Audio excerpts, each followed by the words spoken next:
Hello, this is HBM's Cryptid-Corner for special Thursday edition. Sorry, it's on Thursday again, November 8th, 2018. Uh, well, because of the election, I guess. It was just this one's kind of late, but I hope you all will forgive me. But I'm going to try and get this up, of course, today. So anyway, let's get started. It's never too early to start planning for the 2019 International Bigfoot Conference, Labor Day weekend. And I tell you what, they are really pulling out all the stops with this one. When do you see this lineup of speakers? You have, well, of course, Bob Gimlin. He's the co-host of the International Bigfoot Conference. But also the man he'll be 94 by then, the legendary Peter Byrne. Let's hope he makes it to that tender age, as it were. We also have Dr. Jeff Meldrum, who is scheduled to speak at the 2019 conference, which will be August 30th through September 1st in Kennewick, Washington. We have Todd and Diane Neese. They're going to be speakers. Also, J.C. Williams. J.C. is what you might call an under-the-radar Bigfooter, but he's really great. The stuff the techniques that he utilizes in the field are pretty cool. I've seen him give presentation at Beachfoot almost 3 years ago, and it was great. And Ron Moorhead, good guy. Shane Hardcore Corson is scheduled to speak at the 2019 International Bigfoot Conference, and Derek Randalls of the Olympic Project, and there's 3 more speakers to be announced. Tickets, I guess tickets are probably available now.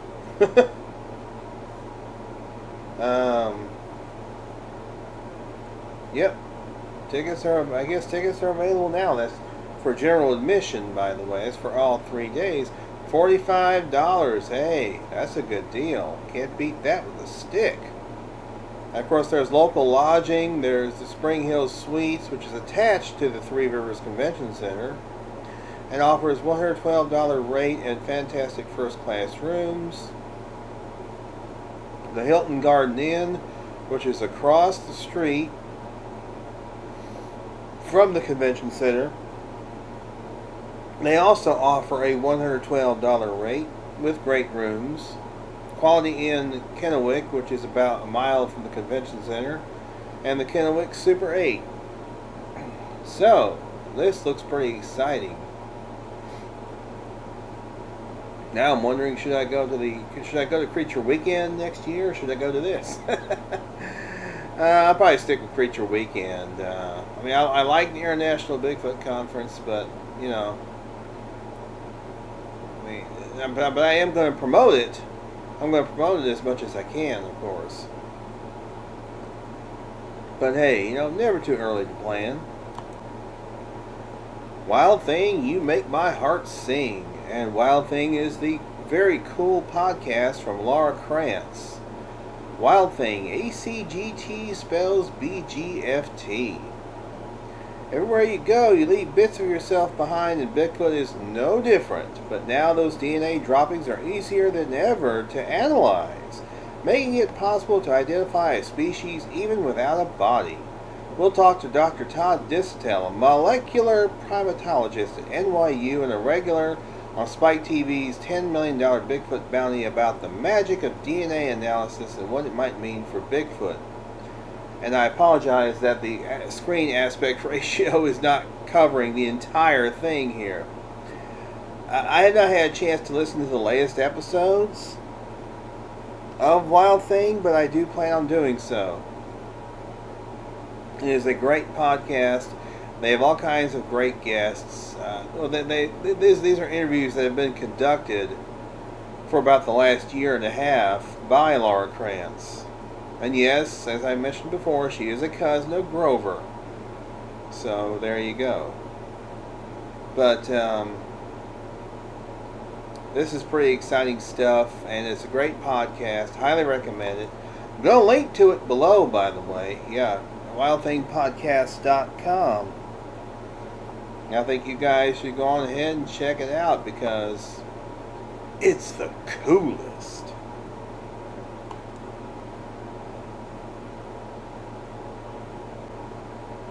Not sure if I have profiled this on the show. I probably have, but never hurts to do it again. The late Dr. John Bindernagel, his website is still up, SasquatchBiologist.org. And it has a lot of his notes and a lot of his musings on the Sasquatch subject. There's evidence with eyewitness accounts. There's an eyewitness drawing gallery, tracks, and hoaxes. Cultural understandings and myth, scientific response, and even research videos. So this is a terrific website. It's I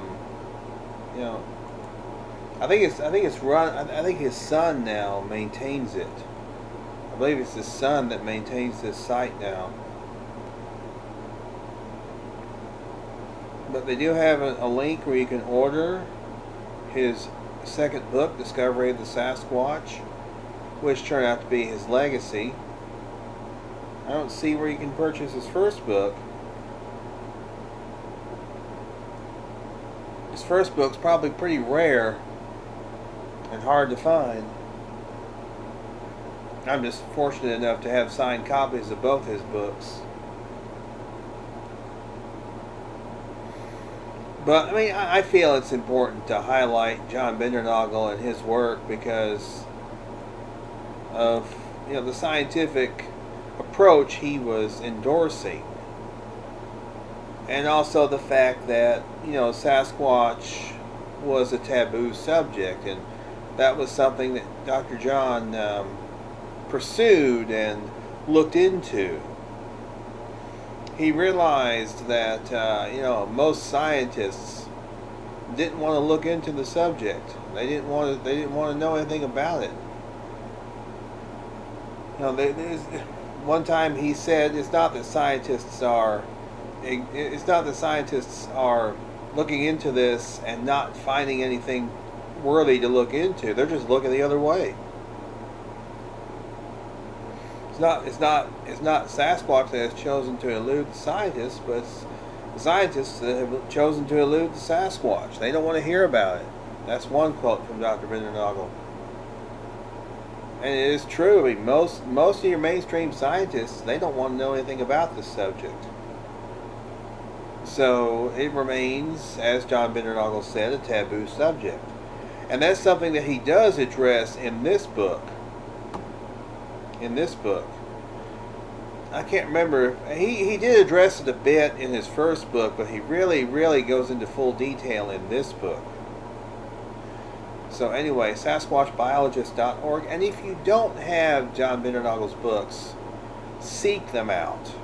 Seek them out. They're great. Love reading them. I try and read them at least once a year. And they're really great reading.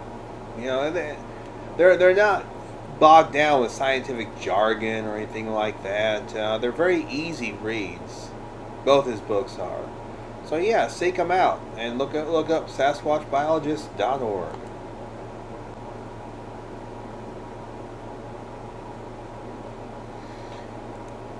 For a really good kind of basic primer on cryptozoology in general, you can't go wrong with Cryptid Zoo, the menagerie of cryptozoology. Even though some of this has not been updated in several years, it's still a really good source. Now this is hairy humanoids. Is that supposed to be a Sasquatch? Or this thing looks like it has a tail. And look at that long clawed hand. I don't think that's meant to be a Sasquatch. It looks like it may be meant to be a chupacabra. We have draconic, and we have animals who may be extinct or out of place or anomalous. And there's also an alphabetical list of all creatures. I think Bigfoot, yeah, Bigfoot is listed as both Bigfoot and Sasquatch. Now what about Yetis?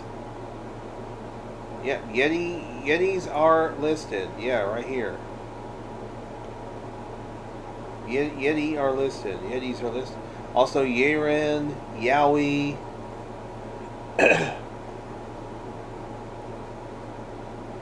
Missing Link, Neanderthal, Nape,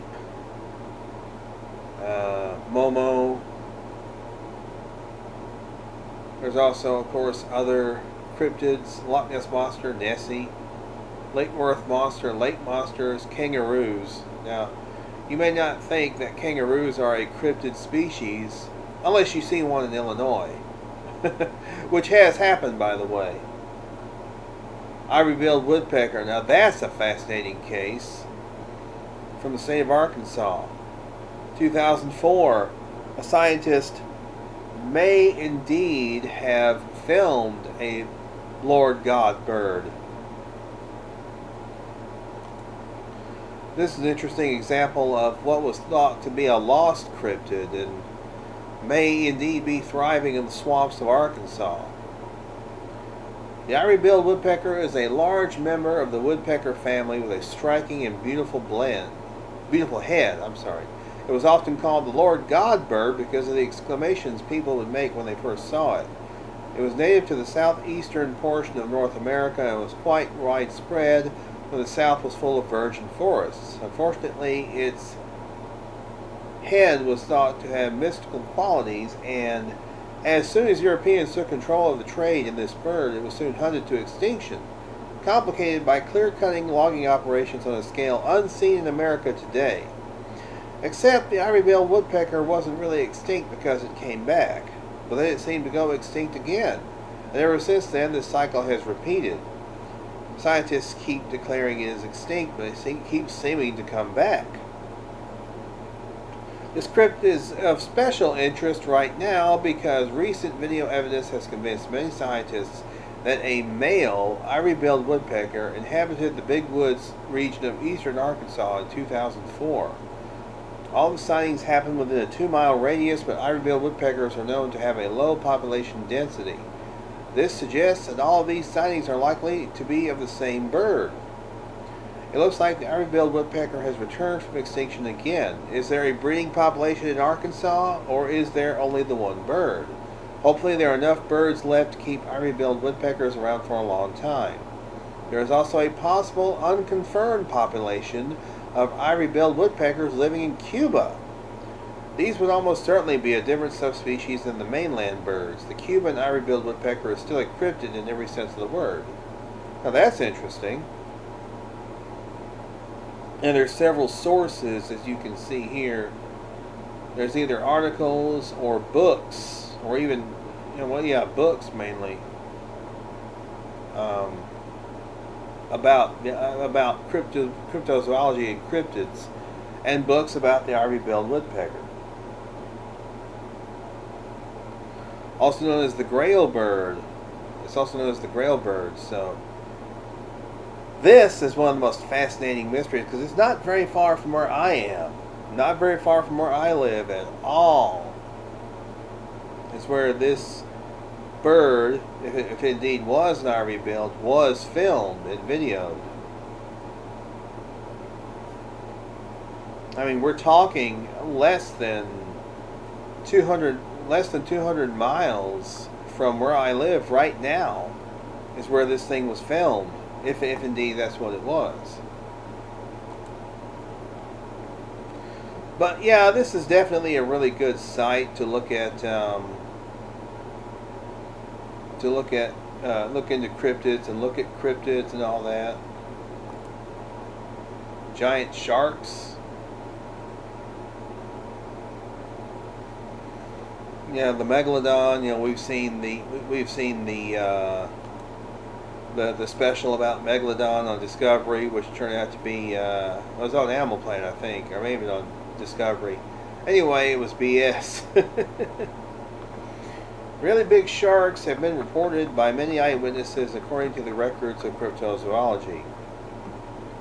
One species, the megamouth shark, has been declared real by science. Only 11 bodies have been found in the last 30 years, and little is known of this shark.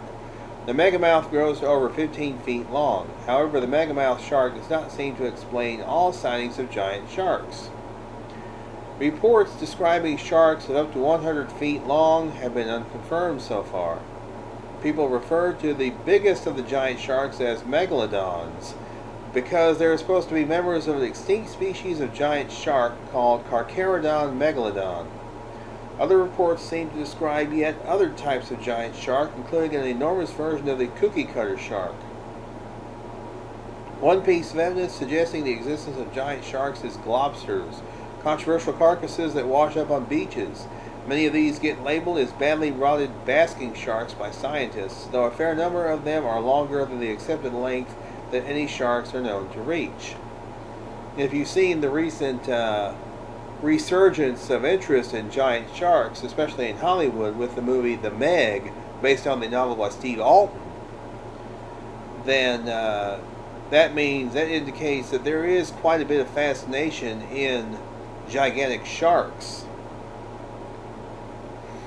and the cryptozoological implications thereof. But of course, that's assuming that they actually still exist. We don't know for sure if they exist. There's lots of unconfirmed reports of these sharks that can reach upwards of 100 feet in length. Although there have been giant great white sharks that have been caught. Large great white sharks. In fact, I saw a video recently of a large great white shark that they had a nickname for it, and I can't remember what it was, but it was a huge great white. And I think they're working to protect it,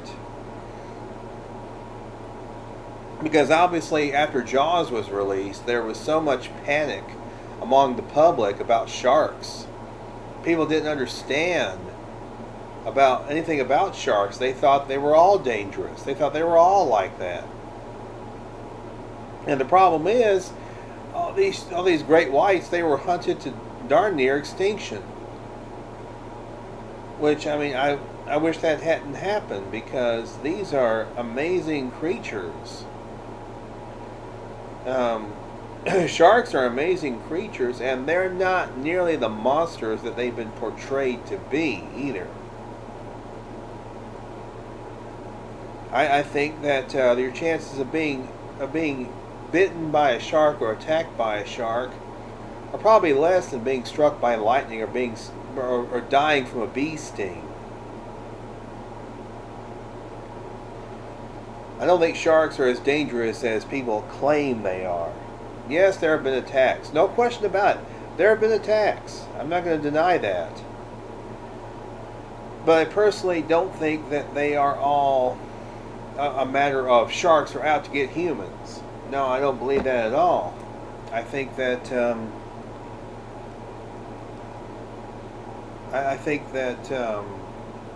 sharks can be very, very, what you would call, they can be very placid with humans. I mean, there's divers that have actually swum outside of a cage with great white sharks.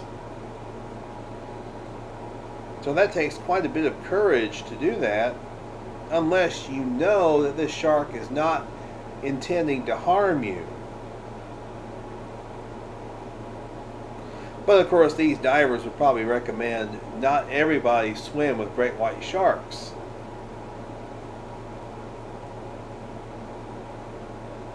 A lot of the time, the reason that they attack humans is mistaken identity. Now, when I say mistaken identity, I mean they may see someone on a surfboard from below. They may mistake that for a sea lion or a seal, and they'll come up and attack and believe that they're attacking their natural prey, and then it turns out to be a human. And sharks are I think wrongly targeted and they're wrongly killed because they're just following their instincts. That's what they're doing. You know, I don't blame a shark for being a shark. Not at all. I mean, I think sharks are pretty cool. You know, they may look frightening, especially the great whites, but they're really gentle giants, even though you might not want to swim with one. Generally, I think they're so misunderstood. And that's what I believe. I believe, especially the great white, is so misunderstood. And by the way, if you ever see a shark movie, if you see one of these shark movies, you hear where you see where they have a shark growling and roaring and all that. No, they don't have vocal cords. They can't do that. They have no vocal cords and they have no lungs. They can't make a single sound out of their mouth whatsoever. They're silent predators. And they're called silent predators for a reason. So anyway, yeah, I think sharks are pretty fascinating. And that's pretty well it for this week for HBM's Crypto Corner. Hope you guys enjoyed it. Hope you guys got out and voted the other day, or if maybe you early voted. Either way is fine. By the way, I didn't get my I voted sticker. I don't think our town had them. I don't think our town hall had the I voted stickers. But I certainly got out and voted the other day. Hope you guys did too. So anyway, yeah, I enjoy doing this show for you guys. You know, and it's really great. You might not see, there may not be as many shows during the holidays. Just letting you know right now, there will not be a show Thanksgiving week. I can tell you that much. I'm taking that week off. But there's going to be a show. Oh yeah, wait a minute. Something else I meant to talk about is the upcoming Sasquatch Summit, which is coming up a little over a week away, as a matter of fact. That's at Ocean Shores, Washington.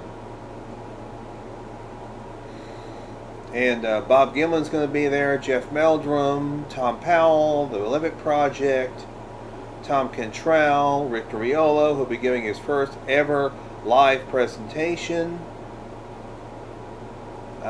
Several other individuals are going to be speaking at that event as well. All the full information is at SasquatchSummit.com.